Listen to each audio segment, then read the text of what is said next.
Okay, in this video I'm going to show you how to change the LED on the front of the Xbox One S to a different color. And as I pointed out here, this has already been torn down. If you want to see the teardown of the Xbox One, you can view one of my other videos. I'll have that linked here. So the first thing we're going to want to do is remove these 4 screws that hold the panel on. As I pointed out in the other video, I love the buttons on the Xbox One S. They're real physical mechanical buttons. So when you work on this thing, you don't have to have that whole faceplate on like you did on the older Xbox, which was kind of annoying when you're working on things and you had to have the system apart. Anyways, these screws here should be T8s. So there's 4 T8s. So we'll take these off really quick.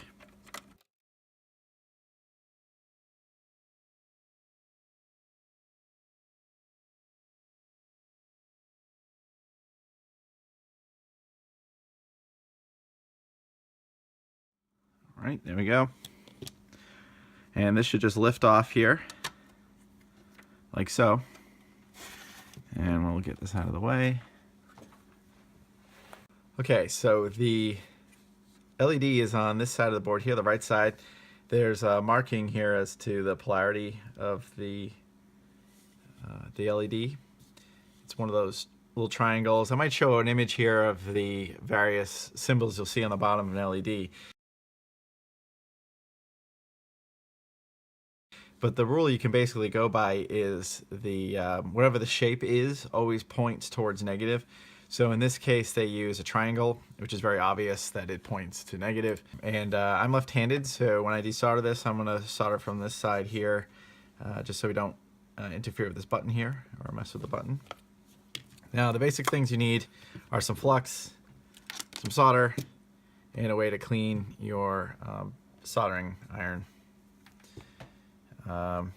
All the stuff you can get on eBay or Amazon. I would say Radio Shack was where I bought most of my stuff, but they're not really around anymore.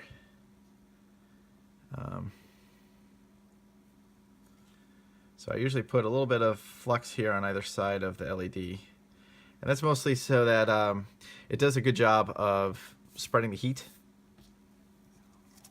and prevents you from doing things like burning the board directly and everything like that. But you should be going pretty quick. You don't want to rest the soldering iron on the thing that you're desoldering. So there should be a fairly low chance of... Oh, and see what I'm doing here is basically I'm going to go from side to side, and I put quite a bit of solder there on my tip. And there we go. And the LED comes off like that. And you want to basically, it's called flooding the component for surface mount components, usually referred to as SMD.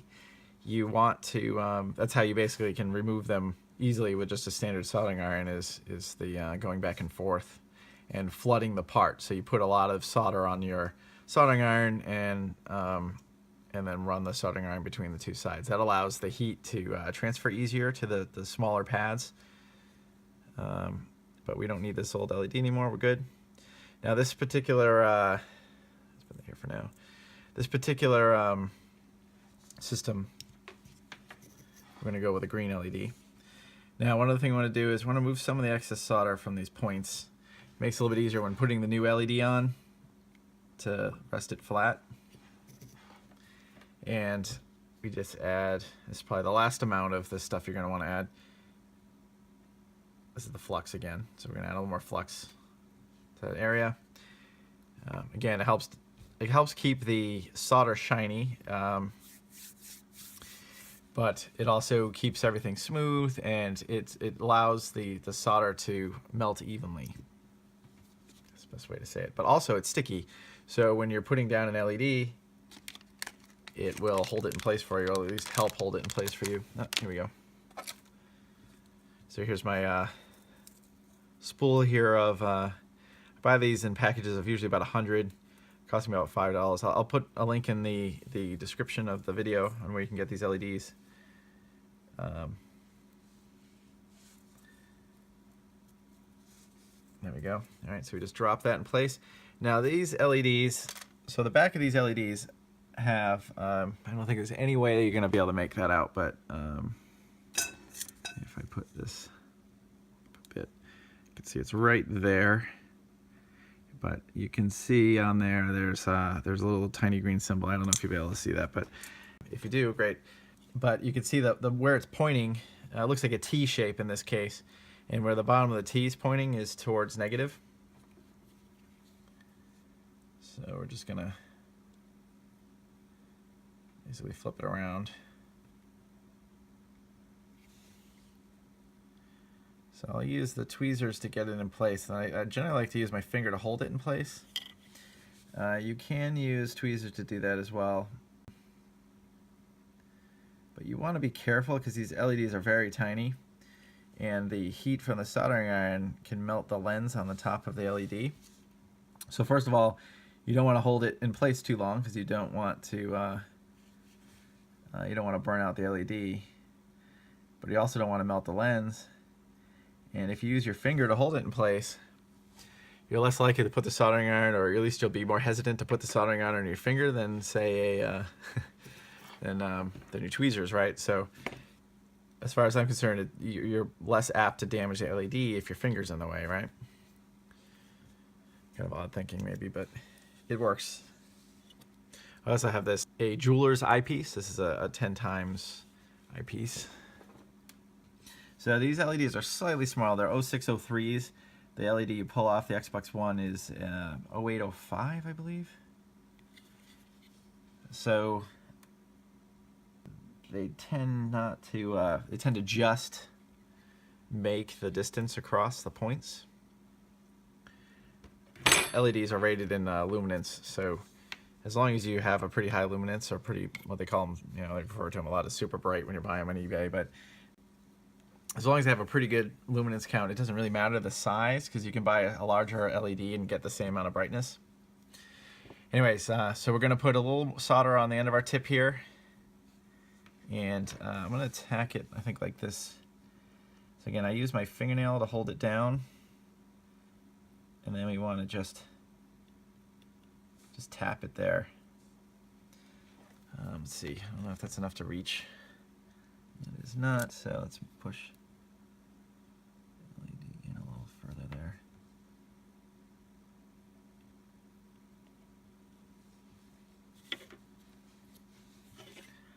Can be tricky. I'm just going to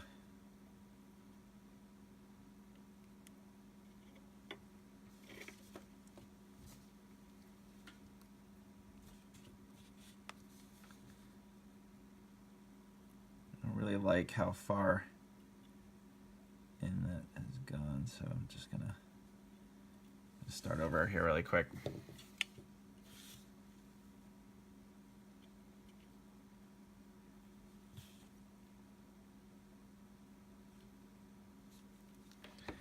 Usually I'm not a huge fan of doing this stuff on camera because it really is difficult.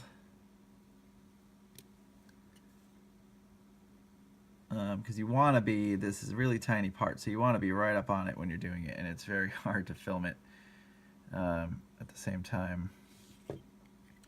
And then of course you got to move things around to get everything in the right position. Alright, so try that again. So this time I'm going to come in from the other side.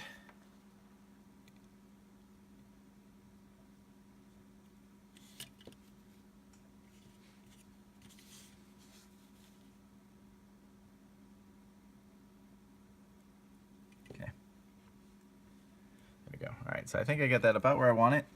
Let's see, you guys can see that at all? No, of course you can't. Okay, let me go there. Yeah, this one's gonna be tricky. But alright, so got it about where I want it to be. So what we're gonna do is basically fill both sides here.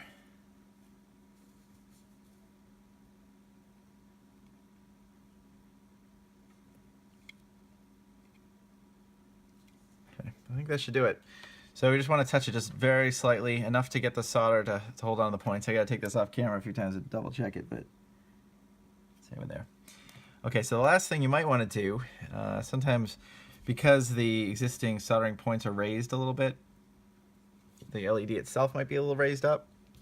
So to completely set it in place, what I'll generally do is, once I've got it soldered down, is put a little more soldering, put a little more flux on, a little solder on the iron, and put my finger in there. This is actually a little tricky with this button being right here, because my finger, unless I got really long fingernails, which I actually don't right now,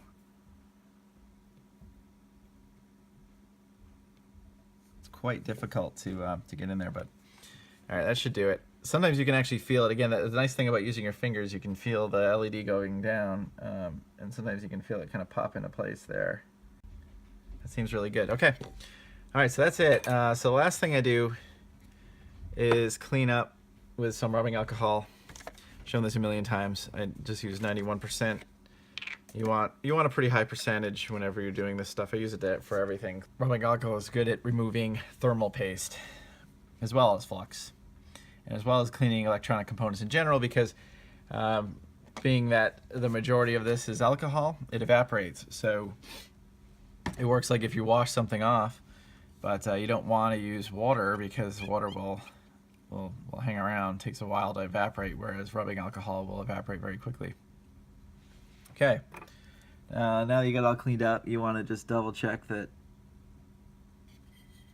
everything looks okay. In this case, it looks great. So there you go. So we just basically want to put this onto the system again.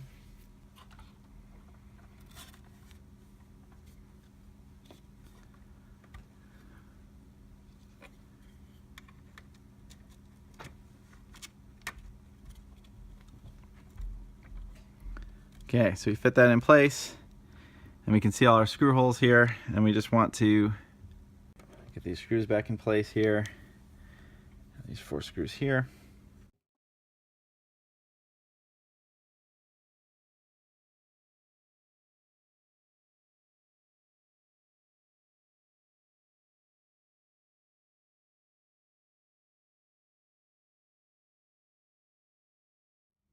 And what I'm doing here is I'm not completely tightening them down yet, just getting them all started. And there's a lot of play here on the board, so or when you're setting it. So what I generally like to do is put the screws in first and then tighten them down when I'm holding it in place, so that it's nice and centered. I think there's some room for things to be off a little bit, but the outer case buttons will press these buttons, so you want everything to line up nice.